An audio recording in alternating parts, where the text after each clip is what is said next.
चरित्र है श्री भक्त गोपाल चरवाहे का।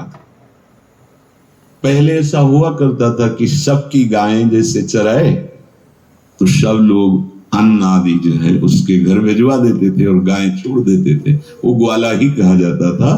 सैकड़ों लोगों की गाय चराता था और उसके घर में अन्न आदि जो आवश्यक सामग्री है भिजवा दी जाती थी।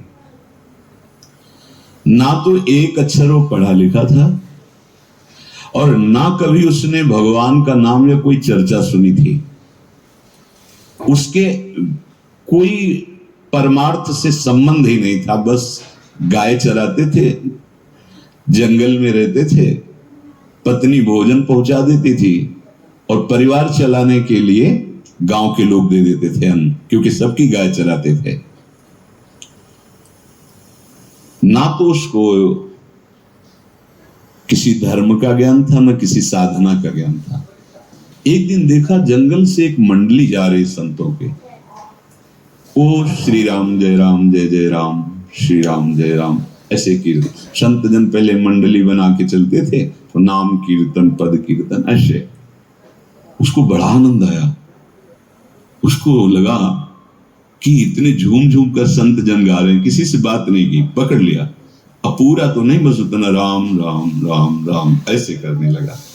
देखो कई बार कहा है यदि आप बिना गुरु मंत्र के भी नाम जप करेंगे तो नाम जप आपको गुरु तक पहुंचा देगा, क्योंकि गुरु प्रदत्त नाम भगवत साक्षात्कार कराता है।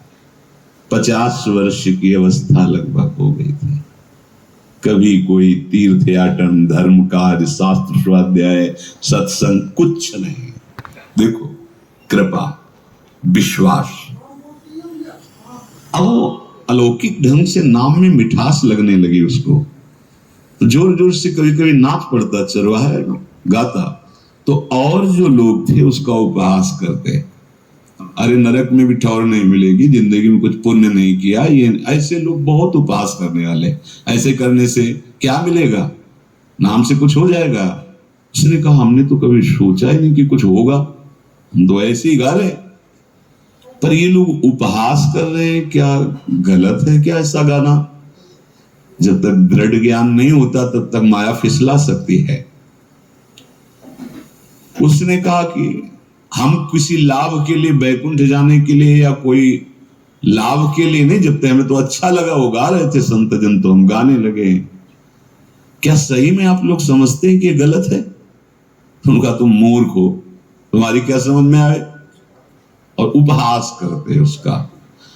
उसके मन में एक बात आई, कोई ये प्रमाण दे दे मुझे कि ये जो मैं संतों के मुख से सुना नाम, ये परम सत्य है, ये परम सुखकारी है, और इससे क्या वैकुंठ मिल जाएगा? कोई तो मिले मुझे।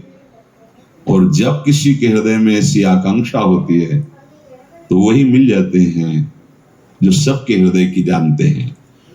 एक दिन उसने देखा जब लोग दिल्ली की हंसी मजाक कर रहे थे, उसी समय एक लंगोटी पहने हुए, हाथ में कमंडल और दंड धारण किए हुए कोई वीतराग परमहंस दौड़ा, चरणों में गिर गया। महाराज महाराज, बस एक बात आप बता दीजिए, जो हम राम राम कह रहे हैं, ये लोग उपहास करते हैं, क्या इससे हमारा कल्याण हो जाएगा, वैकुंठ मिल जाएगा? तो उन्होंने कहा बेटा ये बहुत मंगल में भगवान का नाम है, पर हमें लगता है कि तुम्हें गुरुदेव की आवश्यकता है। यदि तुम गुरु कृपा पात्र बन जाओ तो इन उपहास करने वालों की बातें तुम्हारे मन में नहीं लगेगी और निश्चित तुम्हें भगवत साक्षात्कार हो जाएगा। तो पैर पकड़ लिया और कहा महाराज आप ही गुरु बन जाओ ना हमारे, आप ही हमें मंत्र दे दो। तो उन्होंने कहा हम तो तीर्थ यात्रा में हैं, ऐसा हम नहीं कर सकते, पर यदि तुम भगवान से प्रार्थना करोगे तो तुम्हारे कल्याण के लिए सदगुरु प्राप्त हो जाएगा। इसलिए जैसे कोई पूछते किसको सदगुरु बनाओ, तुम कहते किसी को नहीं, पहले भगवान को मानो, श्री हरि को, जगत गुरु श्री कृष्ण को, फिर उनसे प्रार्थना करो कि यदि आप आवश्यक समझते हो कि सदगुरु के रूप में आप आकर के हमारा कल्याण करेंगे तो मुझे पहुंचा दो, या आप स्वयं आ जाओ, मैं नहीं खोज कर पाऊंगा, मेरी वो दृष्टि नहीं है कि मैं किसी महापुरुष को पहचान सकूं। मैं तुमसे सत्य कहता हूं, सदगुरु की जो शरण में हो गया तो उसके जीवन नौका की डांट सदगुरु अपने हाथ में ले लेते हैं। फिर उसको कोई भय, कोई उपहास, कोई लज्जा नहीं सताती।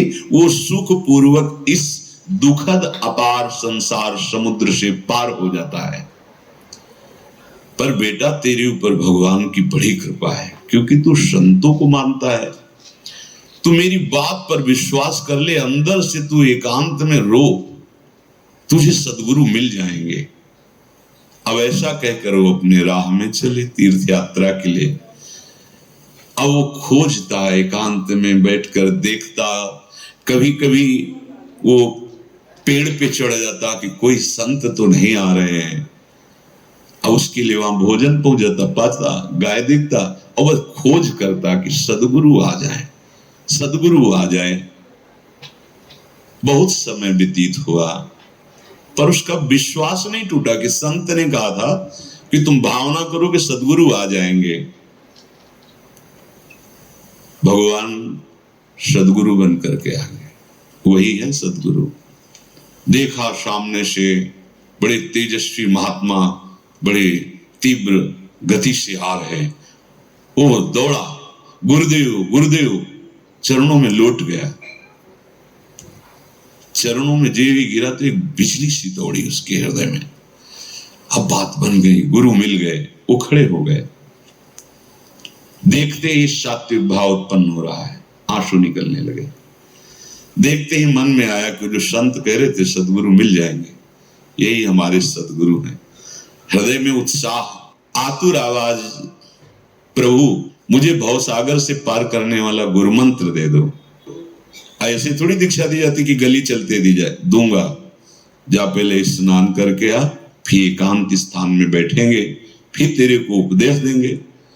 बोला महाराज, मैं जंगली आदमी हूं, गाय चराता हूं, हमारा घर बार से कोई आना जाना नहीं है, भोजन आ जाता है।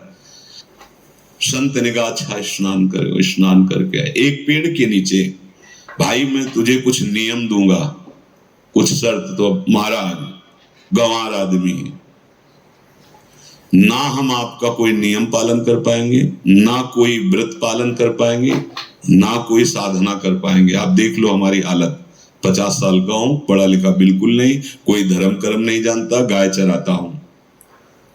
मुझसे बहुत बातें नहीं सदेंगी, अगर एक कोई बात बता दो तो प्रण करता हूं जिंदगी में प्राण त्याग सकता हूं, पर एक बात, कोई एक नियम कोई दे दो।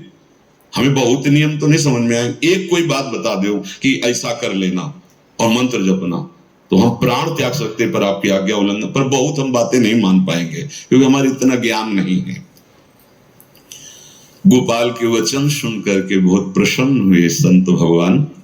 एक नियम तुझे देता हूं, हमारे आराध्य देव श्री कृष्ण हैं, गोविंद हैं। आज से तुम्हारे आराध्य देव गोविंद है, हाँ श्री कृष्ण है। बिना उनको पवाए तुम्हें पाना नहीं है, बस यही तुम्हारे लिए नियम है। तुम्हारे पास जो आए, सूखी रोटी, दूध, छाछ, जो भी, बिना उनको पवाए पाना नहीं है। सीधा सरल आदमी। गुरुदेव प्राण चाहे चले जाए, बिना उनको पवाए आज के बाद कभी जिह्वा पे कुछ नहीं जाएगा, ऐसा गुरुजन आदेश करते हैं वैष्णव मार्ग के पथिकों को कि जल भी बिना अर्पित किए मत पियो। अगर आप बिना अर्पित किए पीते हैं तो आपकी बुद्धि में इष्ट देव के प्रति ममत्व तो नहीं आ पाएगा, नहीं आ पाएगा। अब तो गोपाल नाच पड़ा कि गुरु मिल गए, गुरु मंत्र मिल गए और इष्ट का पहचान मिल गई। उसी समय घर से भोजन आया, वही कभी चटनी रोटी, ऐसे ही बैठा एकांत वृक्ष के नीचे, आओ गोविंद भोग पाओ। अब गोपाल विचार में लगा कि आ तो रहे हैं ही नहीं, और गुरुजी ने कहा बिना पवाए पाना नहीं। पूरा दिन व्यतीत हो गया। गुरुजी कहते घट घट में विराजमान भगवान है तो कहीं से भी प्रकट हो सकते हैं। तो अंदर मंत्र जपता हो, कहता आओ भगवान, पाओ आके, नहीं आए। महाराज हमारे गुरुदेव ने आपका ध्यान जो बताया था वैसे ही आओ, आप पाओ आकर के। रात्रि हो गई, देखा पर वो नहीं आए तो भोजन उठाया, गाय को पवा दिया। तो बहुत सी गाय थी, भूखा रह गया। दूसरे दिन फिर भोजन आया, एक पत्ता तोड़ा, जल से छिड़का पत्ते को और भोजन रखा। भगवान को फिर पुकारा, आओ प्रभु। गुरुदेव ने आज्ञा की, बिना आपको पवाए हम अपनी जबान में नहीं रख सकते। शाम हो गई।